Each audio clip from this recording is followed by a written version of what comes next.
বারের জন্য যে আমি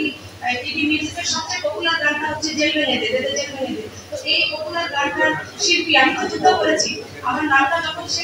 বলেনি, গানটা নিয়ে মানে আমার নামটা যখন বলেনি, তখন আমার ভেতরে আমার কষ্ট হয়েছে। এখানে কি আপনি আমরা তো আজকে থাকতে চেষ্টা করছি আপনাকে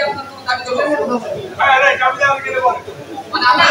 আমি যে প্রথম শিল্পী, আমি যে প্রথম গেয়েছি আমি সেটা দাবি করি।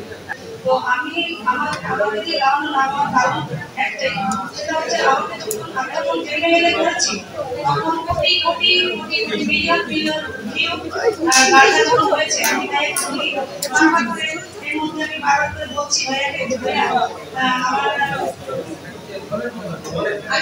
আমার গানে যে মিলিয়ন মিলিয়ন ভিউ হয়েছে, তো আমাকে তো পেমেন্ট করা হয়নি,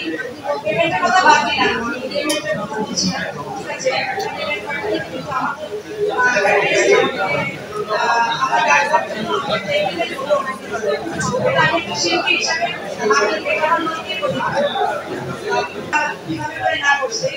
বলেছে না এই তো আমি আমার দেখে দেখো তারপরে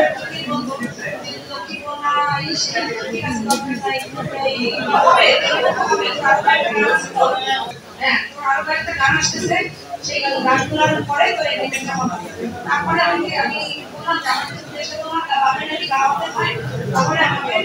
এগ্রিমেন্ট করে আমি গাইবো, কারণ আমি একটা রিস্ক গান, আমি উইদাউট এগ্রিমেন্ট এখন আমি গাইবো না। যেটা আমার আগেকার গাইডা বলছে, এখন আমি কিছুটা বলেও আমি বুঝতে পারি যে এই গানটা আমার একটা নৈতিক অধিকার থেকে আমি চেয়েছি, এগ্রিমেন্ট করতে চেয়েছি। উনি কখনোই এগ্রিমেন্টে কখনোই না করতে করেননি, উনি সবসময় আমাকে বলেছেন যে হ্যাঁ আমি এগ্রিমেন্ট করবো, তার তো আরো দুইটা গান আসতেছে তো সামনে হচ্ছে, ওকে নিয়ে আমি এই যে আমি আপনাদের সাথে দেখাই ভালোবাসা দিবসের স্যার আমাদের দুটি মন, এটা সংবাদ প্রতিদিনে এটা ইয়ে হয়েছে, কারণ এটা ভাইয়া নিজেই ইয়ে করেছে যে এটা জামাই এই গানটাও আসবে, আসার আগেই উনি আমাকে আমি বলি এই গানগুলো আসেনি এই জামাই এই গানগুলো আসেনি আমি গিয়েছি গানটা আমার কাছে আছে।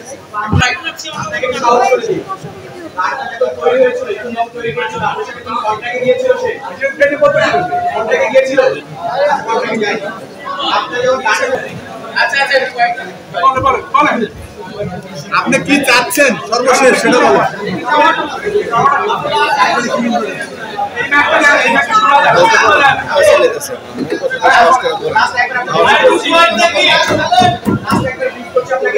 আপনি বলবেন এই গানটা আপনার কিনা, এক দুই হচ্ছে